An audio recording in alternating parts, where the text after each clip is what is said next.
국제표준화 기구에 등록된 전 세계의 국가는 249개국이라고 합니다.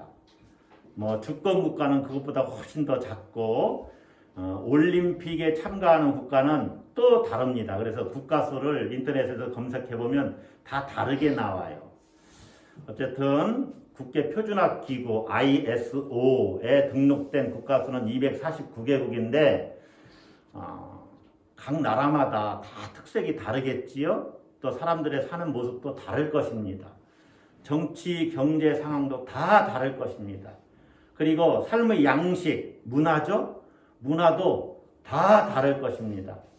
여러분은 얼마나 많은 나라에 여행을 해보셨는지는 잘 모르겠지만 혹시라도 여러분 이런 나라에 살 기회가 있다면 어느 나라에서 살고 싶으신가요? 한국, 저도 우리나라가 좋습니다. 우리나라 사시사철이 있고 산이 이렇게 있고 우리나라를 떠나고 싶지 않은 사람 중에 하나인데, 그러나 어디서 잠깐 머물면서 살고 싶은 나라를 혹시 물어본다면 저는 베네치아에서 좀 살고 싶어요. 그리고 이제 뭐 이렇게 수로가 있는 도시 이런 데서도 살아보고, 또 뭐 아테네에서도 살아보고 싶고 로마에서도 살아보고 싶고 여러 나라가 있어요. 여러분은 어느 나라에서 살고 싶으신가요? 스위스, 노르웨이 이런 나라 다 뭐 전 세계적으로 사람들이 선호하는 나라라고 그래요. 살기 좋은 나라. 뭐 캐나다도 그렇고 어떤 분은 미국을 동경하겠죠. 그러나 전쟁 가운데 있는 나라에서 지금 살고 싶으냐면 선뜻 대답하기는 어려울 것입니다. 자, 혹시 여러분은 어느 나라에서 살고 싶은가 이렇게 누가 물어보고 당신이 살기를 원하는 나라의 모습이 어떠했으면 좋겠습니까? 대부분은 안전한 나라가 좋지요. 난데없이 총기를 난사하고 그런 나라에 살면 얼마나 불안해요. 치안이 확보되지 않은 나라에서 살면 얼마나 불안합니까? 전 세계적으로 우리나라가 치안이 안전하다고 하는 그런 나라에 속합니다. 밤에 어디를 가도 별로 이렇게 두렵지 않은 나라, 특별히 막 범죄 지역이 따로 있지 않은 나라에 속해요. 우리나라 어딜 가도 안전하다는 것이죠. 자, 여러분 평상시 이런 문제에 대해서 깊이 생각해 보지 않을 수도 있지만 지금 우크라이나를 한번 생각해 보세요. 전쟁의 그 피해 속에 있고 얼마나 많은 국민들이 고통당하고 또 어려움에 처해 있습니까? 또 뉴스를 통해서 얼마나 많은 분들이 슬픔을 겪고 있고 위기를 겪고 있습니까? 참으로 안타까울 뿐이죠. 바라기는 우리가 사는 이 세상에 폭력이나 전쟁이 없었으면 좋겠습니다. 또 테러, 살인 이러한 일들이 없으면 얼마나 좋을까 그런 생각을 해봅니다. 오늘 본문은 하나님께서 장차 우리가 살게 될 나라의 청사진을 이렇게 보여주고 있어요. 우리가 살게 될 나라. 하나님이 우리에게 주시고자 하는 나라의 모습을 오늘 본문이 보여주고 있습니다. 이 나라는 완성될 하나님의 나라입니다. 어떤 나라라고요? 완성될 하나님의 나라. 다시 말하면 우리에게 주시고자 하는 천국의 모습이에요. 천국의 모습. 하나님이 다스리는 나라. 그런데 완전한 그 나라. 근데 그 나라가 우리에게 지금 다가오고 있다는 것이죠. 주님의 나라가 다가옵니다. 할렐루야. 그 나라의 모습이 어떤 모습일까? 분명한 것은요. 하나님의 나라는 따라서 한번 하겠습니다. 가장 좋은 나라. 가장 행복한 나라. 가장 좋은 나라요. 가장 행복한 나라라는 것이죠. 그래서 하나님 나라는요. 우리가 기대해도 좋은 나라입니다. 따라서 한번 하겠습니다. 기대해도 좋습니다. 여러분 하나님 나라가 기대됩니까? 저는 자주 하나님 나라에 대해서 이렇게 생각을 해봐요. 물론 성경 말씀에 그 하나님 나라의 모습을 이렇게 보여줍니다. 그런데 이 하나님 나라의 그 모습은 우리가 실제적으로 체감하기가 어려워요. 그 실체를 알기가 어렵습니다. 왜 그러냐면 성경은 우리에게 하나님 나라가 이러이러하다라고 예수님도 말씀하셨고 성경에 이렇게 말씀을 하고 있지만 우리가 실체를 잘 알지 못하는 것은 그것이 은유적으로 표현되어 있기 때문에 그래요. 다른 표현으로 말하면 하나님 나라의 메타포라는 거예요. 메타포라는 말은 은유라는 말인데 하나님 나라를 은유적으로 이렇게 설명한 거예요. 오늘 본문에서도 하나님께서 새 하늘과 새 땅을 창조하실 것이다 이렇게 이야기하죠. 우리가 사는 세상이 지금 하늘과 땅이 있습니다. 그런데 새 하늘과 새 땅은 도대체 뭐냐? 우리는 알 수가 없어요. 그런데 그것은 바로 하나님 나라라는 거예요. 하나님 나라. 이 세상을 완전히 변화시킬 것인데 새 하늘과 새 땅이다. 신천신지입니다. 뭐 요즘 신천지가 이야기하는 그 말은 정말 성경에서 있는 말인데 새 하늘과 새 땅, 새롭게 하나님이 창조하시는 나라. 저는 그래서 성경을 읽으면서 그 나라가 도대체 어떤 나라일까? 그런데 여러분 성경을 읽을 때는 이 말씀을 잘 해석을 해야 돼요. 문자적으로만 읽어서는 이 답이 잘 안 나옵니다. 왜냐하면 선지자나 예언자 또 복음서 저자들이 영적으로 이것을 영적인 일을 표현하는데 표현의 한계가 있어요. 표현의 한계가 있어요. 그래서 우리는 그 실체를 정확히 알지를 못한다는 것입니다. 여기서 중요한 것은 우리가 보통 때 우리는 지금 하나님 나라를 경험하고 하나님 나라 백성으로 살고 있습니다. 이미 살고 있는 거예요. 아멘입니까? 그건 어떤 의미에서 하나님 나라냐면 하나님의 통치를 받고 있는 하나님 나라입니다. 우리가 하나님의 통치를 받고 있으면 주권이 내게 미치고 있는 거죠. 하나님의 주권. 그래서 나는 지금 하나님 나라에서 살고 있는 거예요. 그 하나님 나라는 현재적인 하나님 나라예요. 현재 내가 하나님 나라에서 살고 있는 거죠. 그러나 오늘 본문에서 말씀하시는 이 하나님 나라 우리가 자주자주 상상하면서 내가 장차 들어갈 완성될 하나님의 나라는 종말론적인 하나님의 나라입니다. 완성될 하나님의 나라예요. 약간 다르죠? 현재적으로 임해 있는 하나님 나라와 완성될 미래적인 하나님 나라는 좀 그 개념이 다를 수 있습니다. 그러나 지금의 하나님 나라가 계속해서 연결되는 것이죠. 우리가 하나님 백성으로 사는 것에서는 똑같습니다. 자, 우리가 나눌 이 하나님 나라는 완성될 하나님의 나라의 모습입니다. 그 모습이 어떠하냐? 자, 오늘 본문 한번 보십시다. 17절입니다. 보라, 내가 새 하늘과 새 땅을 창조하나니. 여러분, 우리는 지금 이사야서를 읽고 있잖아. 예수님 전 한 거의 600년 전 가까이에 있는 그 선지자의 그 비전, 선지자의 꿈을 지금 우리가 보고 있는데, 예언의 말씀을 보고 있는데 새 하늘과 새 땅 이야기를 해요. 이것을 요한계시록의 저자인 사도 요한도 이야기를 했잖아요. 새 하늘과 새 땅이라는 표현은 이사야서 마지막 장인 66장 22절에도 나오는데 요한계시록 21장 1절에는 이런 말씀이 나와요. 내가 새 하늘과 새 땅을 보니, 사도 요한이 환상 중에 본 겁니다. 처음 하늘과 처음 땅이 없어졌고 바다도 다시 있지 않더라. 그러니까 지금의 하늘과 지금의 땅의 모습과는 완전히 다른 새 하늘과 새 땅의 모습이에요. 여러분, 새 하늘과 새 땅이라는 말을 들으면 여러분은 어떤 것이 상상이 되어지나요? 어떤 생각이 듭니까? 대부분은 내가 죽어서 갈 천국을 말하는 거구나 이렇게 생각을 하겠죠. 이런 생각이 듭니다. 어떤 분은 금이나 은, 온갖 보석으로 지은 집에서 내가 살게 될 것이다.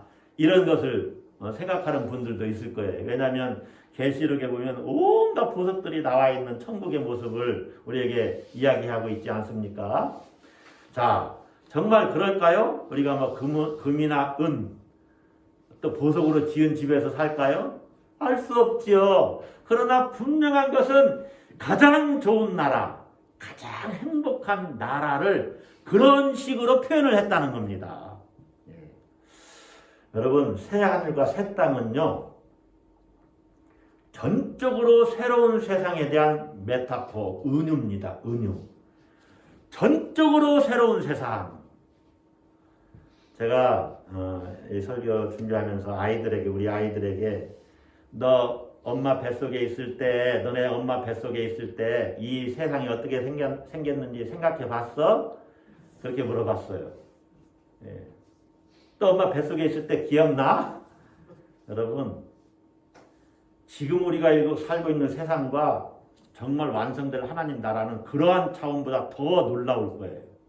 우리가 상상하지도 못한 세상입니다. 완전히 질적으로 물리적이 아니라 질적으로 완전히 다른 세상을 이야기하는 거예요. 새롭게 창조하는 나라입니다. 여러분, 아무것도 없던 하나님만 계시던 그 상태에서 빛이 있으라.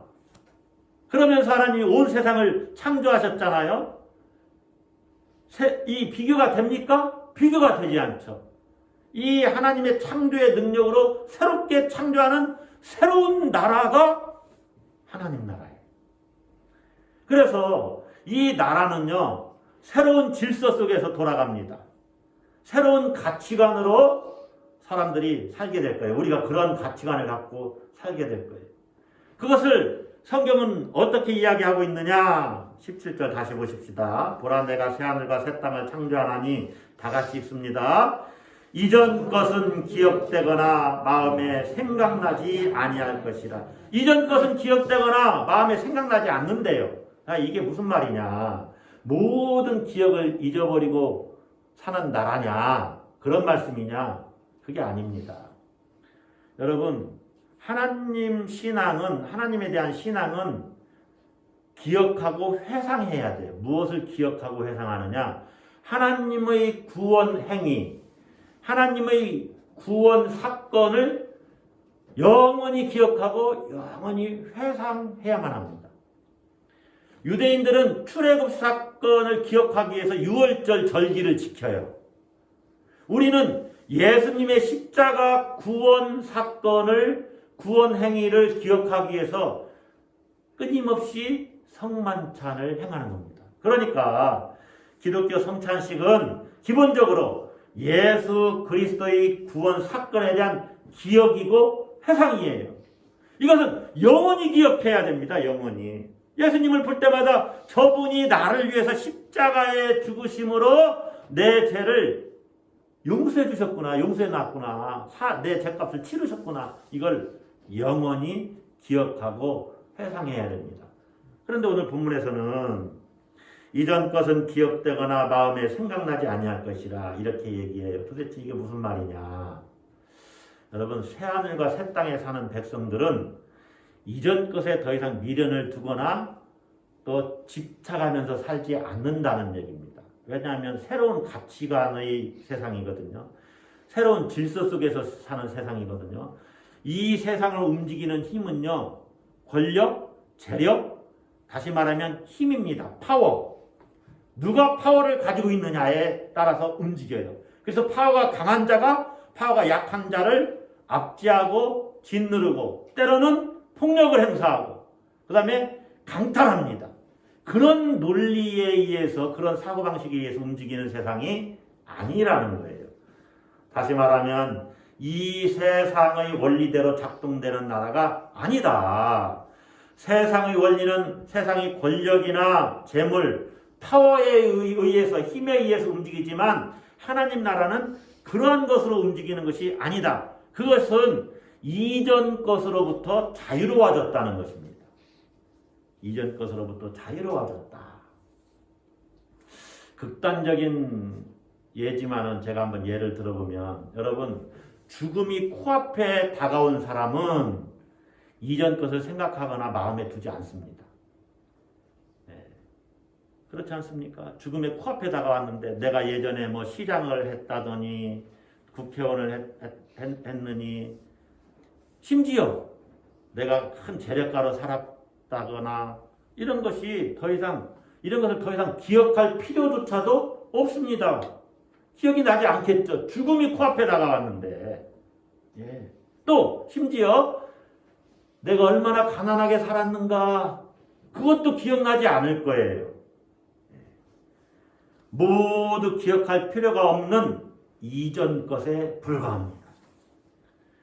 사도 바울은 이 이전 것으로부터의 자유를 복음의 관점에서 이렇게 경험했어요. 우리가 잘 아는 말씀입니다. 고린도 후서 5장 17절 말씀이죠. 그런즉 누구든지 그리스도 안에 있으면 새로운 피조물이라. 이전 것은 지나갔으니 보라 새 것이 되었도다. 예, 이전 것은 지나갔고 새 것이 되었다는 것은요, 더 이상 이전 것에 매여서 사는 존재가 아니다. 하나님 나라 백성으로 산다는 것은 완전히 새로운 존재로 사는 거예요. 이전의 삶의 방식이 더 이상 그 사람을 지배하지 않습니다.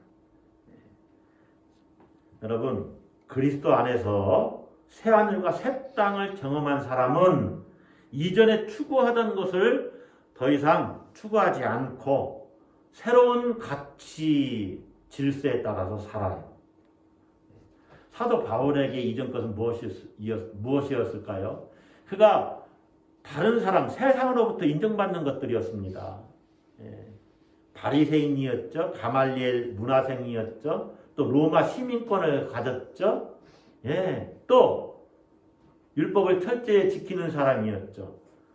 자기가 자랑할 만한 그런 것들이었어요. 그런데 그가 예수 그리스도로부터 그분이 주시는 구원을 경험한 이후에는 그런 것들이 아무런 가치가 없다는 것을 깨달았어요.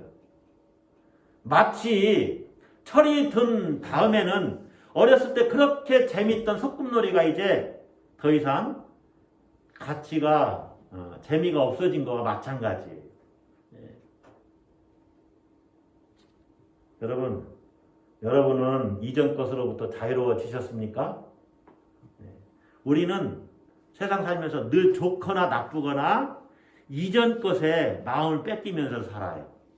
자, 살면서 많은 사람들이 부부싸움 할 때 어떻게 이야기합니까? 당신 옛날에 말이야 몇 년 전에 나한테 이렇게 했잖아 하면서 내가 이 사람을 공격할 때 옛날 일을 자꾸 끄집어다 갖고 와요. 그것은 아직도 내가 이전 것에 매여서 산다는 거죠. 이전 것에 매여 사는 전형이 바로 그런 거예요.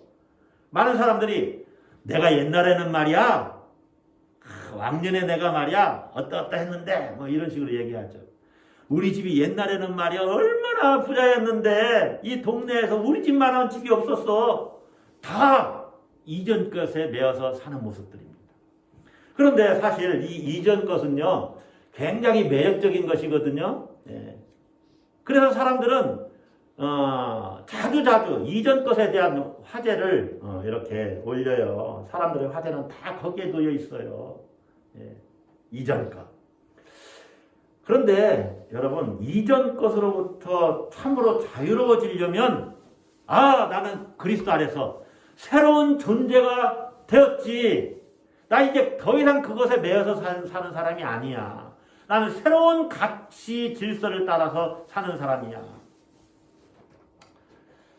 어제는요, 제가 장례가 난 사람들의 그 부고문을 받고 세 군데를 부의금을 냈어요. 예. 야, 이렇게 살면 우리 집 망하겠다, 야, 그런 생각이 들었는데 부의금을 안 보낼 수가 없어서 다 보냈어요. 그런데 제가 그 기독교 신앙 안에서 많은 것들을 깨닫는 것 중에 하나는 저 사람은 나한테 어떻게 했든지 간에 나는 내가 할 바를 저 사람에게 해야 된다. 되게 우리나라는 품앗이 개념이 있죠. 저 사람이 나한테 우리 장례 났을 때 뭐 찾아오지도 않고 부의금도 안 했으니까 모른 척해. 조의를 표할 것도 없고 예. 그렇게 생각합니다. 그런데 다음에 보면 불편하잖아요. 이것은 내가 뭔가 잘못한 것 아닌가 이런 마음이 있기 때문에 그래요. 그래서 그 사람과 관계를 펴나가려면 지금 내가 할 바를 하면 됩니다. 그래서 제가 할 바를 다 했어요. 예. 뭐 그 사람하고 모른 척하고 살아도 별 상관이 없는 사람일 수도 있어요. 그러나 제가 할 바를 했는데 그런 것들을 깨닫는 거예요. 어떤 기독교적인 가치관을 가지고 살 것인가. 이전 것으로부터 자유롭게 되려면 그리스도 안에서 내가 새로운 존재가 되었다. 그러니까 여러분 원수들이 여러분을 미워하고 싫어해도 여러분은 이제 변화되어야 됩니다. 넌 그래도 난 너 사랑할 거야. 너 구원받기를 위해서 내가 기도할 거야. 너 그래도 소용없어. 나 하나님 자식이고 하나님 아들이고 하나님 딸이야. 나는 너를 사랑해. 그런데요, 나를 너무 미워하는 사람과 가까이는 하지 마세요. 괜히 피해 입으니까. 그러나 마음적으로 그 사람 마음이 풀어질 때까지 기다리는 거죠. 그리고 사랑하면 돼요. 예. 이전 것으로부터 완전히 자유롭게 되는 나라가 하나님 나라입니다. 그런데 그 모습을 5가지로 오늘 본문에서 설명을 해요. 첫 번째는 뭐냐? 새하늘과 새 땅의 모습인데 따라서 하겠습니다. 무슨 나라? 행복과 기쁨의 나라입니다. 할렐루야. 고통이 없는 나라예요. 19절을 한번 보십시다. 자, 18절부터 보십시다. 너희는 내가 창조한 것으로 말미암아 따라 같이 읽습니다. 영원히 기뻐하며 즐거워할지니라. 이제 그래서 영원히 기뻐하고 즐거워가 하나님도 우리를 기뻐하고 즐거워하신다는 말씀이 나오고 19절 중간 우는 소리와 거기부터 같이 읽습니다. 우는 소리와 부르짖는 소리가 그 가운데서 다시는 들리지 아니할 것이요. 무슨 나라라고요? 행복과 기쁨의 나라입니다. 여러분, 우리가 살아가는 세상에서는요, 울고 부르짖는 울고 부르짖을 수밖에 없는 고통과 재앙이 끊이지 않고 있어요. 울고 부르짖을 수밖에 없다는 거죠. 이사야 시대 사람들은 바벨론 포로로 끌려갔습니다. 울고 부르짖을 수밖에 없는 상황이었어요.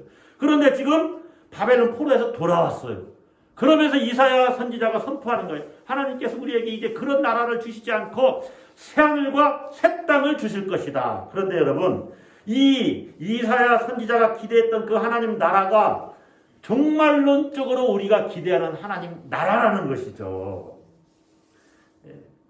이사야 선지자는 당시에 겪었던 눈물을 기억하면서 지금 새로운 나라, 새하늘과 새 땅을 꿈꾸고 있는 거예요. 꿈꾸고 있는 나라예요. 무슨 나라예요? 행복과 기쁨의 나라입니다. 고통이 없는 나라입니다. 얼마나 기대가 됩니까? 따라서 한번 하겠습니다. 기대해도 좋습니다. 두 번째는 무슨 나라라고요? 영생의 나라입니다. 할렐루야. 영생의 나라입니다. 죽음이 없는 나라예요. 오늘 본문을 보면 천수를 누리는 것으로 묘사되어 있어요. 이사야 선지자가 당시에 여러분 전쟁이 일어나서 포로로 끌려가는 그런 상황에서 많은 부모님들이 죽지요. 또 남편이 죽어서 미망인이 됩니다. 또 자녀가 죽는 경우도 있습니다. 그런 죽음의 고통을 맛봤어요. 그런데 새하늘과 새 땅에서는 이런 일이 벌어지지 않는다는 거예요. 그것을 천수를 누리는 것으로 묘사해요.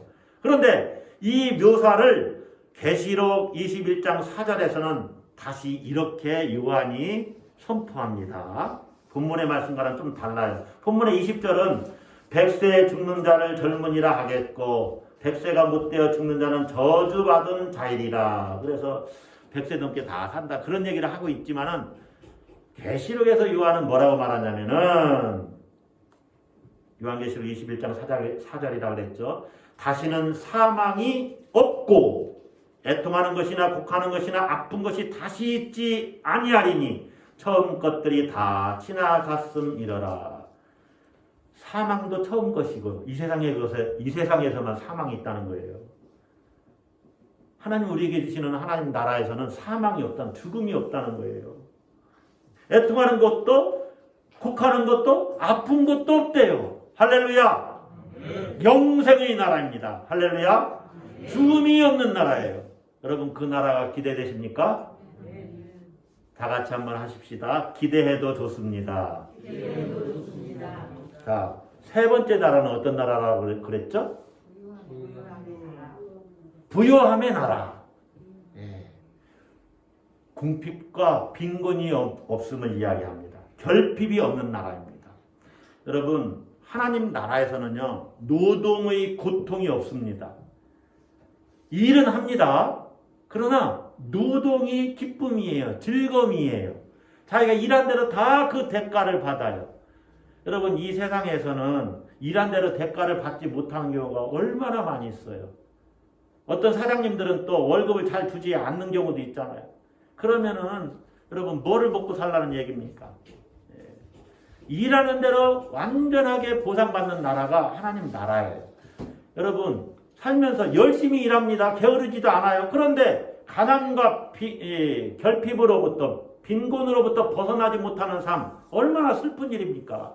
그런데 주님이 약속하시는 거예요. 그 나라에서는 노동의 대가를 다 받을 것이고 부유한 나라다. 그 나라는 결핍이 없는 나라다.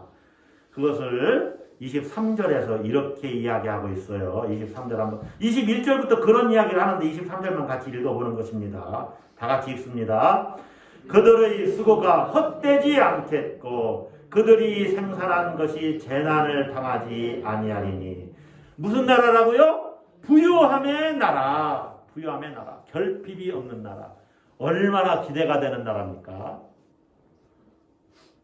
다 같이 따라서 하겠습니다. 기대해도 좋습니다. 예. 네 번째는 무슨 나라라고 그랬어요? 평화의 나라. 평화의 나라. 여러분, 25절에서는 시적으로 이 평화의 모습을 이렇게 묘사했습니다. 다 같이 읽습니다. 이리와 어린 양이 함께 먹을 것이며 사자가 소처럼 먹을 것이며 뱀은 흙을 양식으로 삼을 것이니. 평화의 나라예요. 이리, 사자, 뱀은 다른 동물들을 잡아먹는 그런 동물들입니다. 그런데 하나님 나라에서는 그러한 일이 없을 거라는 거예요. 더 이상 폭력이 없을 것이라는 이야기입니다. 그래서 해함도 없고 상함도 없습니다. 그러니 두려움도 없고 염려도 없지요. 예. 하나님 나라는요, 먹고 먹히는 이 세상과 완전히 다릅니다. 요즘에 가끔 뉴스에서 나오는데 뭐 자수를 했다고 그래요. 예. 보험금을 타기 위해서 다른 사람의 목숨을 해야 한다? 하나님 나라는 그런 나라가 아니에요. 예. 자기 욕망을 채우기 위해서 다른 사람에게 해를 가하는 나라가 아닙니다. 자국의 이익을 위해서 이웃 나라를 침공하고 전쟁을 일으키는 그런 나라가 아니에요. 완벽하게 평화로운 나라예요. 요즘에 이제 우리 동네는 이제 막 지금 이제 지는 때가 왔는데 이제서 벚꽃이 막 이렇게 화창하게 개화되었고 이제 지기 시작할 겁니다. 그런데 벚꽃이 막 이렇게 떨어지면 교회 옆에는 조금 붉은색의 벚꽃이 이렇게 있는데 대부분 하얀색이잖아요. 그래서 사람들이 눈비가 내린다. 저는 꽃비라 그러죠. 꽃비가 내린다. 저는 눈꽃이 내린다. 네, 그런 표현을 쓰는데, 그래서 이렇게 생각을 해봐서 너무 이쁘다. 정말 눈 오는 것 같으네. 벚꽃이 다 흰색이 막 떨어지니까 꽃이. 그런데 이런 생각도 해봤어요. 저게 파란색도 떨어지고 어떨 때는 어떤 지역에 가니까 파란색 벚꽃이 막 떨어져요. 너무 멋지지 않습니까? 어떤 데는 붉은색 벚꽃이 떨어져요. 제가 상상해 본 거예요. 어떤 곳은 빨간색 벚꽃이 막 떨어져요. 하루 종일 거기에 앉아있으면 좋을 것 같아요. 좋다. 천국의 모습이 그런 곳이 아닐까. 그렇게 상상을 해봤어요. 완벽하게 평화가 온 세상에 충만한 나라. 그런 나라가 하나님 나라입니다. 기대되지 않습니까? 다 같이 따라서 하겠습니다. 기대해도 좋습니다. 자, 다섯 번째는 어떤 나라라고 했어요? 하나님 나라는 하나님과 풍성한 관계를 누리는 나라. 그래서 제가 성경 구절은 이 첫 번째부터 다섯 번째가 순서가 마지막이 좀 다른데 24절에서 이렇게 이야기해요. 23절 뒷부분부터 읽어보면 그들은 하나님의 백성들이죠. 여호와의 복된 자의 자손이여 그들의 후손도 그들과 같을 것입니다. 다 같이 읽습니다. 그들이 부르기 전에 내가 응답하겠고 그들이 말을 마치기 전에 내가 들을 것이며. 하나님 나라에서 가장 새로운 것은 하나님과 그의 백성들과의 관계가 완벽하게 새로워졌다는 거예요. 더는 하나님이 응답하시지 않으신다는 불평이 없습니다. 하나님이 자신을 숨기셨다는 원망도 없을 거예요. 죄가 가로막았던 그 장벽이 완전히 사라집니다. 그래서 하나님과 완벽하게 소통하는 풍성한 관계를 누리게 됩니다. 부르기 전에 응답해 주시는 하나님, 말이 채 끝나기도 전에 들으시는 하나님, 그 하나님과 완벽하게 우리가 풍성한 사랑의 관계를 누리게 된다는 거죠. 그 하나님을 묵도하면서 영원히 살 거예요. 우리 주님을 묵도하면서 영원히 살 거예요. 하나님과의 관계가 완전히 새로워진 나라, 하나님 나라의 모습입니다. 이사야 선지자는 이러한 영적인 상상력을 가지고 하나님 나라를 기대했어요. 질적으로 완전히 변화된 나라, 새로운 질서와 새로운 가치의 나라입니다. 이전 것으로부터 완전히 새로워진 나라예요. 어떤 나라예요? 행복과 기쁨의 나라, 영생의 나라, 부요함의 나라, 평화의 나라, 하나님과 풍성한 관계를 누리는 나라입니다. 할렐루야. 얼마나 기대가 됩니까? 정말 기대하면서 살아야 됩니다. 그 나라에서 우리가 부활할 것이라는 거죠. 믿습니까? 부활절 본문으로 왜 구약 본문에, 구약의 예언서 본문에 이 본문이 들어가 있을까? 새하늘과 새 땅 모습이 바로 우리가 부활해서 살아갈 나라라는 거예요.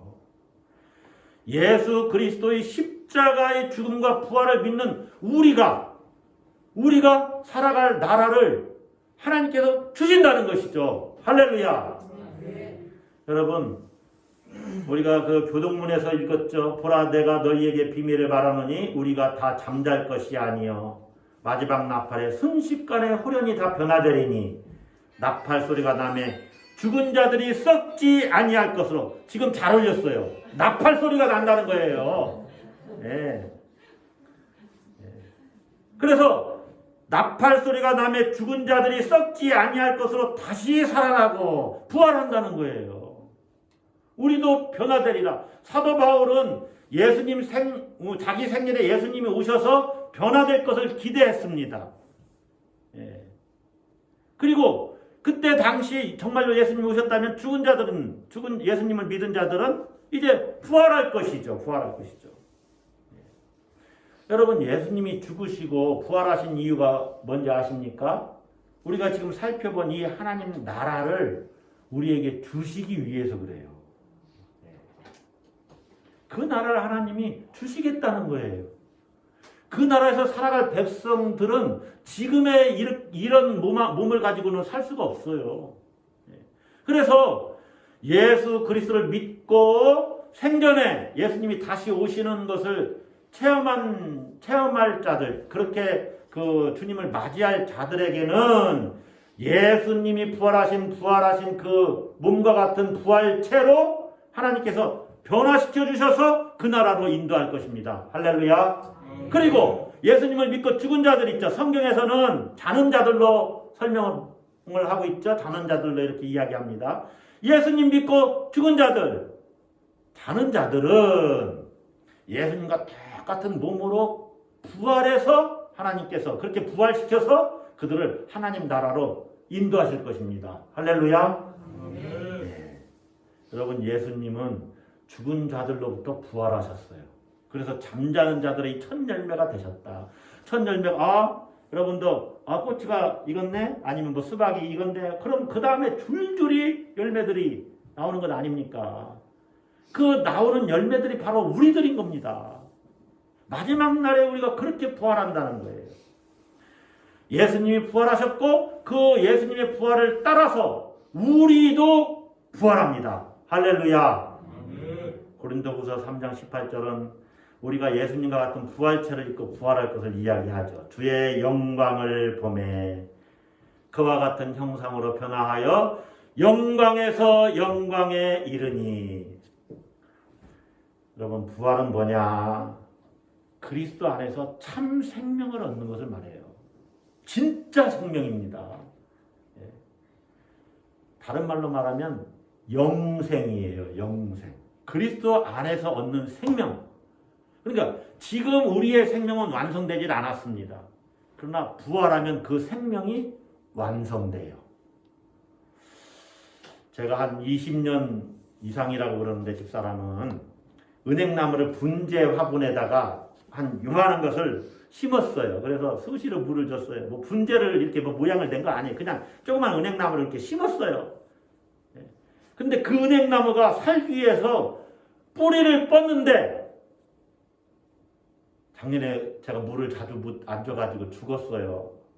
그래서 올해 지난주 중에 이걸 이제 다 해체시키는데 흙도 쏟고 이제 이게 뽑아내야 될 거 아니에요. 죽었으니까. 한 높이는 30cm, 40cm 정도 될 거예요. 이 정도 자랐는데 뿌리는 얼마나 자랐느냐? 무려 3m가 넘어요. 그러니까 분재 높이가 요만한데 거기를 다 뿌리로 감쌌어요. 그래서 제가 시를 하나 썼습니다. 대충 생각나는 것은 너는 그토록 살기를 바랬구나. 미안하다. 정말 미안하다. 내가 너의 그 소리 없는 절규를 듣지를 못했다. 미안하다. 그랬어. 그리고 기억하마. 평생 기억날 거예요. 그래서 제가 저기 우리 마당에다, 교회 마당에다 이렇게 뿌리를 펼쳐놓고 사진을 찍었어요. 그리고 몇 미터나 되는지 3미터가 넘는다니까요. 여러분, 산다는 게 도대체 뭡니까? 이 땅에서 우리가 지금 사는 것은 생명이 완성된 게 아니에요. 우리가 부활함으로 생명이 완성되는 거예요. 그래서 우리가 그 살아갈 나라를, 새 하늘과 새 땅을 하나님 우리에게 주신다는 것입니다. 할렐루야. 더 이상 이전 것에 매이지 아니하는 나라. 이전 것이 기억되지 아니하는 나라. 그래서 어떤 나라예요? 행복과 기쁨의 나라, 영생의 나라, 부유함의 나라, 평화의 나라, 하나님과 풍성한 관계를 누리는 나라. 할렐루야. 기대해도 좋습니다. 여러분 힘을 내세요. 그 나라가 다가오고 있어요. 가장 좋은 나라입니다. 가장 행복한 나라입니다. 하나님 나라입니다. 하나님 나라예요. 하나님 나라. 거기에서 우리가 살 거예요. 그 나라가 오고 있습니다. 기대가 되십니까? 따라서 한번 하십시다. 기대해도 좋습니다. 기도하십시다.